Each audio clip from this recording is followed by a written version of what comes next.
تپوس کوم نن چې موږ دا کوم خلک راوتي یو موږ نوکري غواړو موږ د دې خلکو نه ډوډۍ غواړو موږ د هسپتال غواړو موږ د سکولونه غواړو که موږ د دې نه بل څه شی غواړو ځکه چې دا خلک موږ لېږلی دی چې یاره چې به موږ دا کارونه کوي موږ له به یونیورسټیانې جوړوي موږ له به کالجونه جوړوي دلته کې به امن و امان وي دلته به هر سړي ته خپله باعزته خپل رزق به په خپل لغو کې خوري خپل بچی چې سکول ته به لېږي خپله لوکرۍ او په حیا په عزت ځي بیا به واپس ماښام راځي دا زموږ دلته کې شته شته زموږ دیني شته دی نو موږ چې نن راوتي یو موږ دې لپاره راوتي یو چې یاره موږ پر خپله خاوره امن غواړو موږ وایو ډوډۍ به خپله خورو مزدوري به ځانه په بهر ژوند کې کوو خپل طریقه باندې به پیدا کوو وایي لکه وروره موږ دا جان چې دی نو د دې تحفظ موږ نه راکړه لکه وروره دې چې حکومت تاسو لیدل دی چې د هغه نه نوکري نه غواړي د هغه نه تعلیم نه غواړي د هغه نه ډوډۍ نه غواړي د هغه نه هېڅ هم نه غواړي خو مالا امن راکړه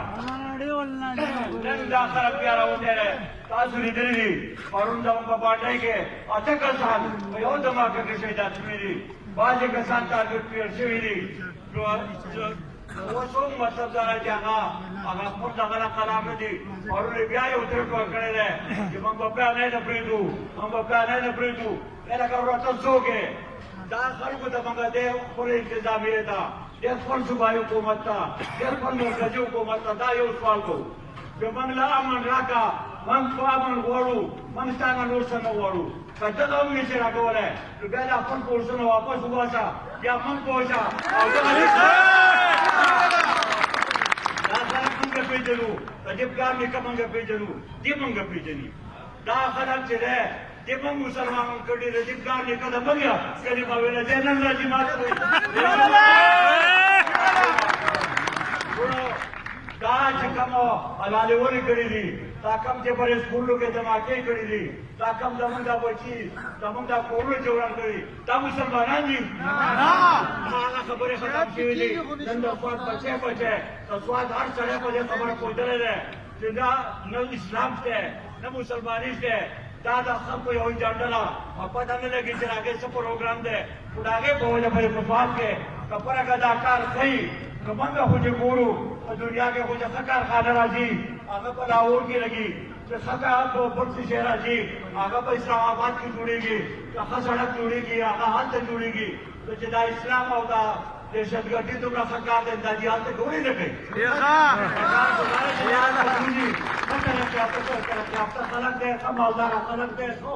مهذب خلک دی پکار دا ده چې هلته کې راولي وروره زموږ خو کار دي که مسلمانانو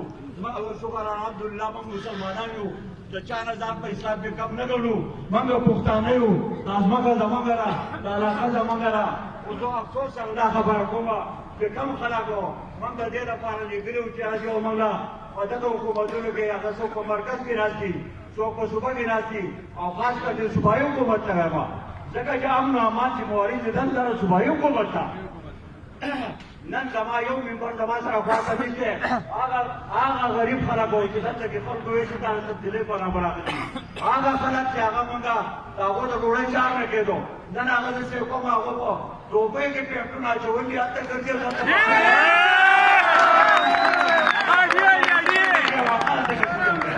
زه دغه خلکو نه اوس کوم چې خیراتیانو دا که پرون شوی او ته نن کم پوزیشن کې ولاړې ته پرون په دې ګوره کې ګرځېدې ما اورېدلی او نن چې دا کوم په ډاټسن پورې ونښتې په ډاټسن پورې نن چې په قوم باندې کوم حالات دي